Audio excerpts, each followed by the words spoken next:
Bom dia, vulvarada. Passando aqui para comentar rapidinho sobre as minhas impressões aí sobre A Diva, a obra de arte de Juliana Notari, que moveu tantos anseios, né, nesse fim de semana aí, desde que ela divulgou aquele texto e as imagens. Como eu falei, eu vou me colocar do lugar de teatróloga, de estudante de teatro. Para quem não sabe, eu fiz uma graduação em teatro. Na verdade, nem terminei, né? Mas aí dentro dessa graduação fiz alguns cursos, como Denise Stoklos, estudei palhaçaria durante um tempo. E me colocar também desse lugar de terapeuta ginecológica, de chibitóloga, né? Chibitóloga, para quem é de fora, né? Que é bem pernambucano isso. Estudiosa do chibio, né? Então eu pesquiso, estudo e me aprofundo em saberes de ginecologia política, pautada aí nas relações da mulher com essa anatomia e como isso vem se costurando com o passar dos anos, né? À luz da medicina corporativa, da medicina ocidental e costurando com saberes de medicinas ancestrais, sobretudo de África e Tupi-Guarani. Então, é desse lugar que eu vou trazer essas considerações. E eu não tenho como não partir do lugar de teatróloga, né? Os estudos mais antigos que eu tenho de teatro, eles são de 1600, da obra de Molière. Minha formação em teatro, ela vem por meio da comédia, de um grupo feminista chamado Lucas de Pedra Lilás. E aí, na universidade, né, eu escrevi um artigo sobre a obra de Molière e feminismo, né, na época. Na época, em 1600 e pouco, a gente estava falando da querela de mulheres. E aí, gente, já nesse tempo, as mulheres que quisessem falar sobre quaisquer outras coisas que não fosse ser dona de casa, que não fosse o que servia aos homens, elas eram ridicularizadas. Então tem uma obra chamada As Preciosas Ridículas, que eu recomendo. É um texto clássico, antigo, mas muito divertido de ler, assim, pano pra manga. Bem, mas tudo isso para dizer que a gente vem desde 1600, né? E aí, se você quiser estudar a deusa Safo, se quiser estudar outras teóricas, vai encontrar pano para leitura aí, proibidas de falar da nossa vulva, de falar do nosso corpo, de falar sobre coisas muito particulares dessa existência. E quando chega em 1850, a medicina corporativa, depois da chacina das mulheres, né, depois do grande feminicídio que foi a Inquisição, do grande holocausto, e aí Silvia Federici, outras autoras mais contemporâneas vão falar muito bem disso, melhor do que eu, a medicina corporativa começa a restringir a mulher ao aparelho reprodutor, né? E aí, ou é para reproduzir ou não serve para nada. Enquanto estudiosa de ginecologia política e chibitóloga, a gente vem aí tentando desmistificar, tentando desconstruir essa ideia de que esse sistema de fertilidade composto por útero, vulva, clítoris, de que ele tem meramente função reprodutiva, de que ele é muito mais da nossa existência. Então, tudo isso, galera, para dizer que a gente nunca pode falar de buceta, né? Primeiro foi a igreja, depois o iluminismo, depois o capitalismo na sua forma mais contemporânea, dizendo que é errado falar de buceta.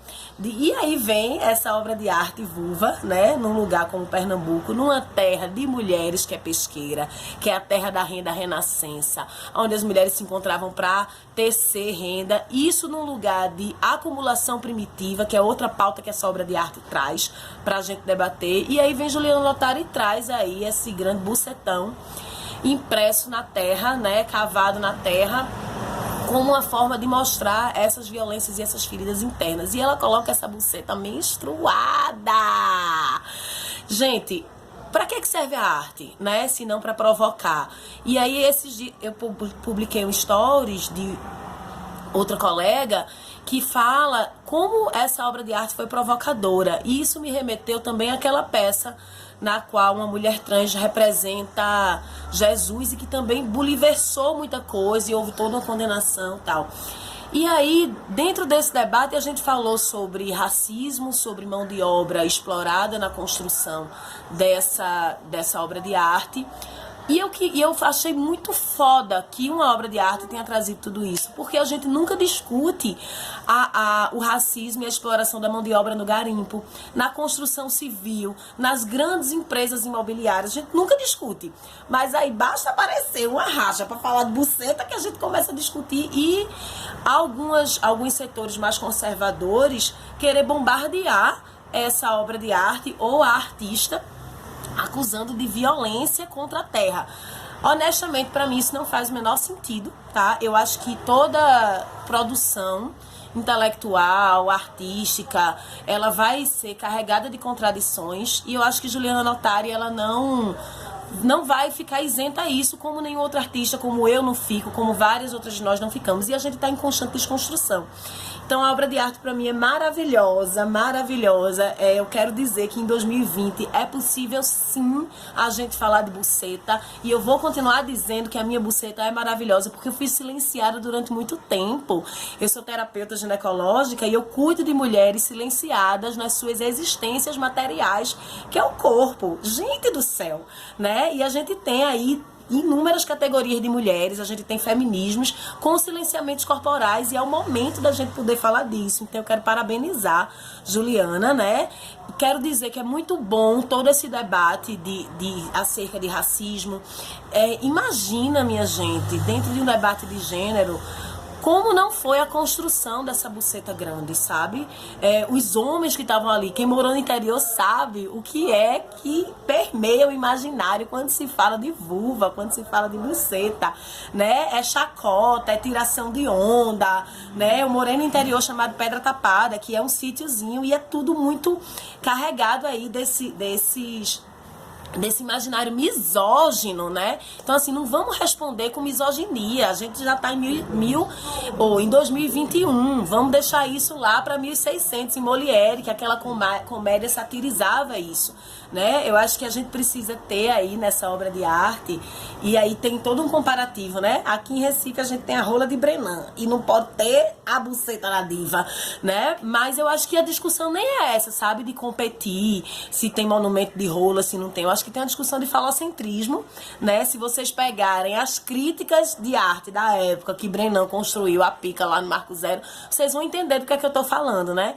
E acho que se não fosse uma mulher fazendo uma buceta na terra, que também eu entendo, né, como um lugar de matrilinearidade, a relação com a terra, se não fosse isso, não tava esse bombardeio todo, sabe? Tava sendo aí aplausos, se fosse um homem fazendo, tinha aplausos, tinha uma outra resposta, assim.